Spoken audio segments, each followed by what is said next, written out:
I started in a building business when I was 19, but I didn't discover Builders for Christ until I was in my 30s, actually. They asked me when they found I was a building contractor if I'd be on the building committee. It was a new church, building a new building, and we began to talk about what kind of building we wanted. About a month or 6 weeks into the process, I had a dream about a building. So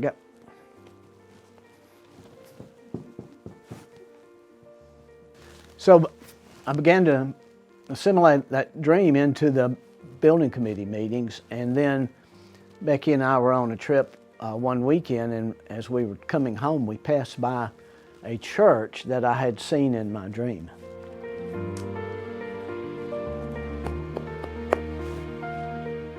I looked at the church and it was as if the whole world had gone into slow motion, and I turned around and went back and went inside. So as it would happen, the pastor's daughter was there. She saw us, came over and talked to us, and I told her what was going on, and she introduced us then by phone later to the building committee chairman and the building contractor. So we went down to see him a few weeks later and told him what had been going on, and as of course most people would, they had a hard time believing it, but nonetheless he was able to share his cost with us and a little bit about the building. And so after the conversation, I came home, met with the architect, met with the building committee, and we designed our first building. And he had told us that building would be about a $2 million structure.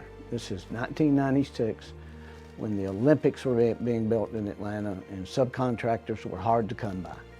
But the gentleman that introduced me to Builders for Christ was on the job, and he told me we could use our volunteers. Well, having been in the building business quite a while, I knew what I might get if I asked for volunteers, but he said, "You don't understand. You just need to give it a try." So we argued about that over a few months, and then one day he said, "Go on one Builders for Christ trip, and if you don't think that we can build this building, then I'll never say another word." So I took him up on that, and a few weeks later got in a truck and drove out to Tennessee to a Builders for Christ project, and needless to say, by the end of the day, I was a changed person. And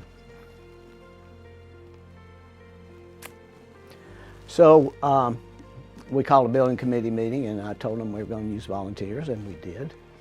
And as we put the groups together, we built this 36,000-foot building and saved almost $1 million in the process.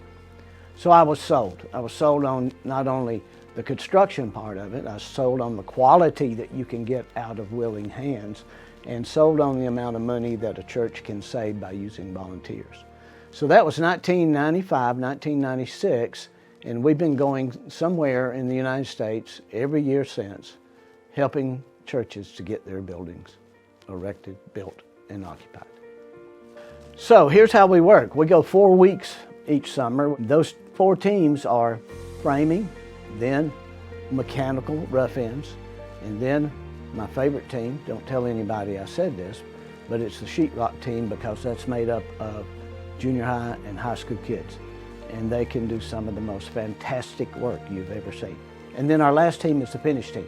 Comes in, runs siding or cornice, or runs baseboard and tile, does some painting, maybe trim, just whatever the church is lacking at that point. We're family oriented, meaning it doesn't matter what age you are. Our youngest participant we had this year was 6 months. Our oldest participant we have had was 91. We really are family oriented, and one of the main things that I do is working in the kitchen. A group of ladies, we all get together and we get up at 4:30 in the morning and start breakfast. The biggest part of our ministry, I would say, is the time we have around the meals, because we do devotionals and we have sharing time, and that's just a really great spiritual time where we can all worship together. And we do this every year. So this year we're going to Union Springs, Alabama, which is about 3 hours from North Star. And we hope you think and pray about whether this is something God's called you to do.